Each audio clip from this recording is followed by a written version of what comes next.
C'est-à-dire, si tu avances, tu trouveras une forme de béatitude. Heureux au sens béatitude, quoi.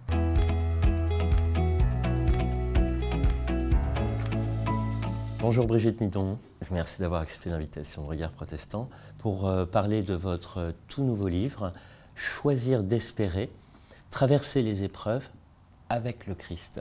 C'est chez Desclés de Brouwer. Vous êtes à la fois coach et chrétienne. Qu'est-ce que c'est l'homo viator? L'homo viator, c'est l'homme en marche. En soi, c'est l'homme en marche, c'est-à-dire nous ne sommes pas statiques. C'est-à-dire si nous restons immobiles, si nous nous contentons, enfin je vous dis comment moi je l'ai compris, hein, nous contentons de ce que nous vivons aujourd'hui, la terre peut se dessécher en fait. Et nous couper du réel que nous avons à vivre dans une démarche de progrès. Donc dans mon livre, moi je fais apparaître que tout est dynamique. Voilà. Que ce soit dans nos actions quotidiennes, mais que ce soit aussi dans ces passages de transition où il va falloir quitter quelque chose. Et donc, toujours bien entendre cette parole « quitte ton pays » et je te montrerai le pays qui est devant toi.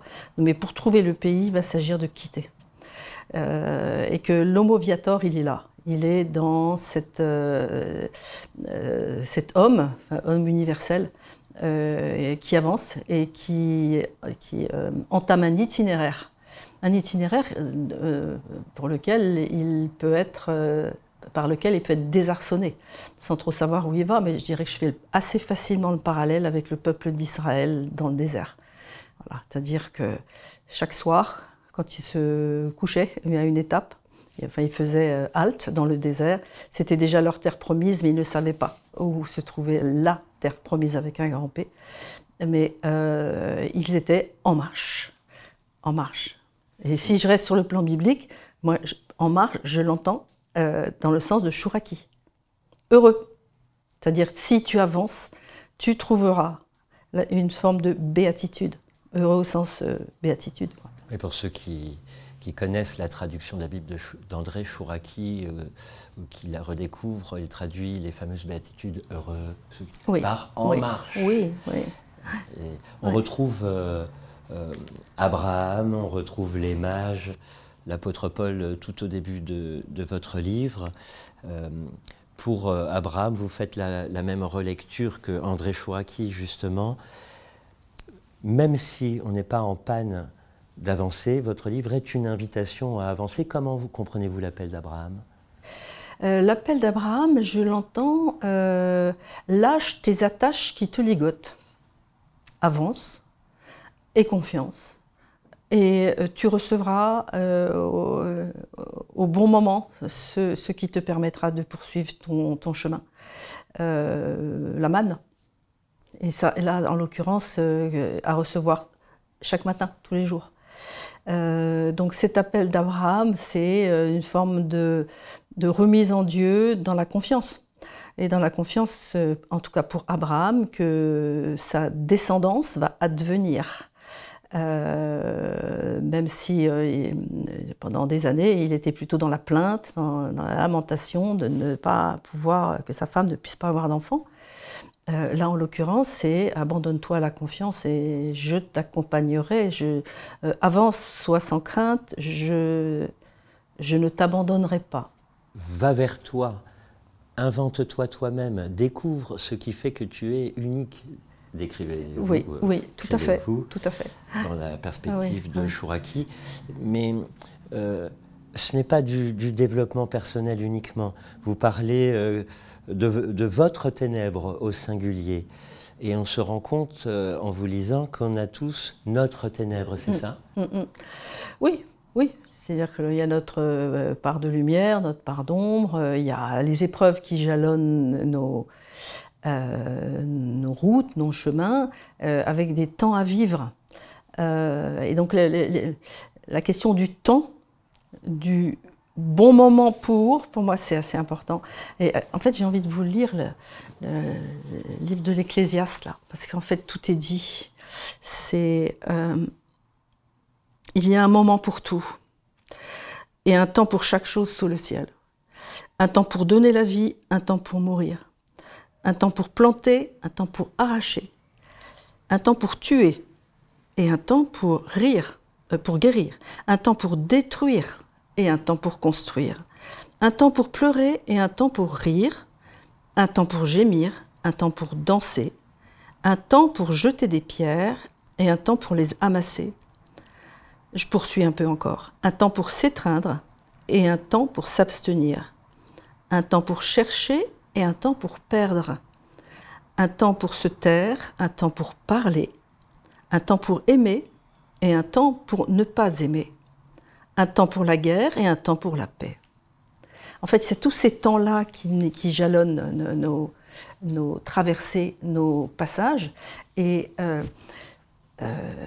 en fait, c'est tous les accompagnements qui m'ont été donnés de faire et où j'ai repéré au fur et à mesure une dynamique dans les étapes, dans les temps pour. Et vous voyez, dans ce que je viens de lire, là, de ce passage de l'Ecclésiaste, c'est, eh bien, moi, j'ai fait émerger le temps pour se confronter, le temps pour perdre et un temps pour espérer. Et que c'est cette articulation-là, en fait, qui nous accompagne dans nos réflexions, dans nos transformations, parce que la finalité, c'est d'avancer vers une transformation, alors humaine, mais spirituelle, profondément spirituelle. Oui, dans Choisir d'espérer, traverser les épreuves avec le Christ, qui vient de sortir chez Desclés de Brouwer, vous racontez l'histoire des mages, leur acceptation de perdre le sens de leur quête initiale, scientifique, mondaine, pour découvrir encore mieux, c'est ce que vous racontez. C'est une succession de regards croisés au fil des chapitres, articulés autour de se confronter, perdre et espérer. Et vous avez dit passage. Pour vous, Pâques est passage, et vous le décrivez, vous le définissez. C'est un tunnel, c'est un changement de regard. Pouvez-vous nous dire ce qu'est un passage dans nos vies quotidiennes ? Alors si je reviens sur cette articulation-là de se confronter, de perdre et de ne pas oublier la partie espérée, c'est que, en tout cas, que ce soit en prenant notre vie dans son ensemble, ou ce que nous pouvons vivre dans le creux d'une épreuve. Alors les épreuves, elles sont multiples, hein. Ça peut être un deuil, ça peut être justement un changement majeur, c'est une crise. À l'échelle de l'humanité, on voit bien qu'en ce moment, il y a des crises. Et le fait de se confronter, ce que je veux dire, c'est qu'il y a en fait, c'est comme quand on construit une maison. Il convient de déjà creuser profondément les fondations. Et parfois, en creusant une fondation, on va tomber sur du granit, on va trouver, voilà, il y a des efforts à entreprendre pour creuser les fondations. Mais si les fondations sont solides, c'est-à-dire si je me suis suffisamment confrontée à moi-même, à mes peurs, à mes limites, etc., en tout cas par rapport à la confrontation à soi-même, je vais pouvoir construire autant d'étages que le projet qui est devant moi nécessite. L'édifice sera solide. Donc le fait de se confronter, c'est de revisiter aussi ces fondations, ces fondements, que ce soit ces fondements humains, mais petit à petit, avec l'évidence que pour avancer, il va falloir que je me déleste de quelque chose, pour pouvoir gagner une part de confiance ou d'espérance. Voilà, l'espérance, elle se situe là. Et l'espérance, elle va pouvoir advenir parce que je vais me délester et que va pouvoir s'établir un espace, un vide qui va pouvoir accueillir une parole, une rencontre transformante, etc. Et c'est à cet endroit-là que l'espérance arrive, dans le réel de nos vies. Hein. Il y a un lâcher-prise à faire, oui. Que vous décrivez, oui. Pour accéder à une nouvelle étape de vie. Vous écrivez « Chacun a un temps de mûrissement différent, avec une pointe d'humour, chacun selon son espèce », comme il est dit dans le livre de la Genèse. C'est tout à fait ça. Je pense que ce « chacun selon son espèce » est important. et que vous exprimiez que ça n'était pas un ouvrage de développement personnel. Effectivement, le développement personnel donne des recettes. Voilà, vous faites comme ça, vous êtes heureux. Donc, moi, ce que je propose, c'est des points de repère qui me sont apparus comme une sorte d'évidence très claire sur ce que nous avons à vivre dans nos passages, et que cela s'inscrit dans une forme de dynamique, en fait, qui va nous permettre d'avancer. Donc pas développement personnel, mais à la fois rentrer dans une transformation en prenant en compte tout l'être que je suis, hein, psaume 138, 139, merveille que je suis, c'est de commencer par ça. Rendre grâce pour la merveille que je suis. Donc de la dimension humaine, effectivement, il y a un lieu spirituel qui va être un levier très fécond pour continuer cette longue marche dans laquelle nous sommes invités à avancer. Longue marche, bon, il y en a pour qui ça a duré 40 ans, et il y en a pour qui ça va durer 80 ans. En tout cas, nous sommes effectivement homo viator dans cette longue marche qui... Alors, chacun selon son espèce, c'est qu'effectivement, il n'y a pas de généralité. Chacun est différent, chacun va le vivre avec ce qu'il est. Mais il est vrai que nous vivons objectivement des passages de désert dans nos vies. Et ces passages sont, comme peut l'être une crise, une crise étant un passage majeur qui va remanier de manière structurelle un certain nombre de choses dans nos vies. Les crises, elles ont cette... intérêt-là, cette utilité-là, c'est de pouvoir se connecter à quelque chose d'inattendu qui va nous faire peut-être prendre faire un petit pas de côté dans nos vies pour pouvoir se reconnecter à soi-même, à son cœur profond. Je ne sais plus où dans la Bible, vous voyez, c'est ça qui me vient à l'esprit, c'est cette parole, je me demande si ce n'est pas de Jésus, « Je te rassemblerai ». En fait, c'est ça, « Je te rassemblerai ». Il s'agit de se rassembler. Voilà. Vous écrivez « Jusqu'à sa mort, l'homme est un enfant en quête de plus grand que lui. Il cherche un sens à sa vie, un absolu à rejoindre, même si les mots manquent pour le formuler. » On laisse découvrir au lecteur, là. Parce que ce livre nous comprend lorsqu'on traverse des épreuves, des doutes très forts, mais il postule aussi un sens qui nous dépasse. Et pour apporter un mot de conclusion, je vous appelle à la perspective de votre livre.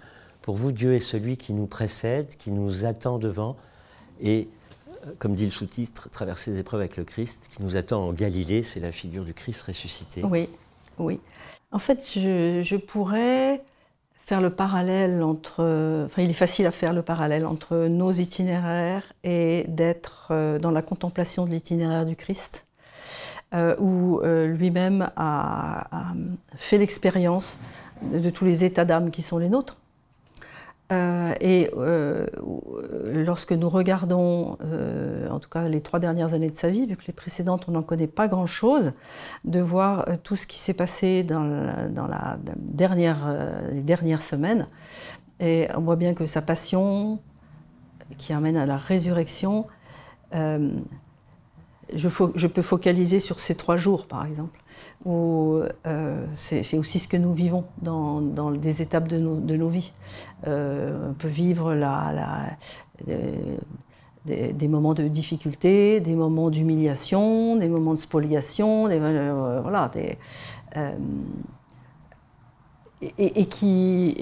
qui peuvent nous désarçonner, mais avec aussi la possibilité, ce que je disais tout à l'heure, qu'un passage s'ouvre pour recevoir une parole, et que la résurrection, et de nous dire qu'il est possible de nous greffer à la résurrection du Christ, en fait.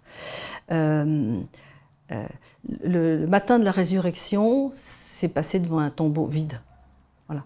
Et que ce passage entre deux, cette transition, hein, du temps de la passion vers la résurrection, là, voilà, moi c'est ce temps-là autour duquel je me penche souvent. D'ailleurs, j'ai écrit un livre sur le samedi saint, le jour vide, Il y a beaucoup de choses qui se passent là, et d'où l'importance d'accepter de se mettre dans les pas du Christ et de faire l'expérience de cette dynamique pascale.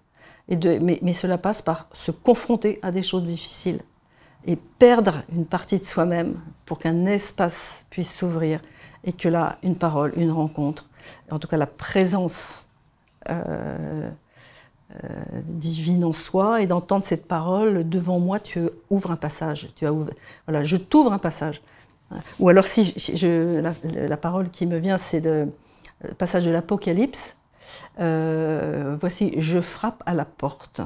Si quelqu'un entend ma voix et ouvre la porte, j'entrerai chez lui et je prendrai mon repas avec lui et lui avec moi. Vous voyez, donc c'est se mettre dans une dynamique, de ne pas être passif. Alors c'est facile à dire, mais en fait c'est de se mettre dans cette disposition de pouvoir accueillir, en fait. Et en fait c'est Dieu qui fait le reste. Choisir d'espérer, traverser les épreuves avec le Christ. Merci Brigitte Midon, c'est à retrouver aux éditions des Clés de Brouwer. Merci beaucoup. Merci beaucoup.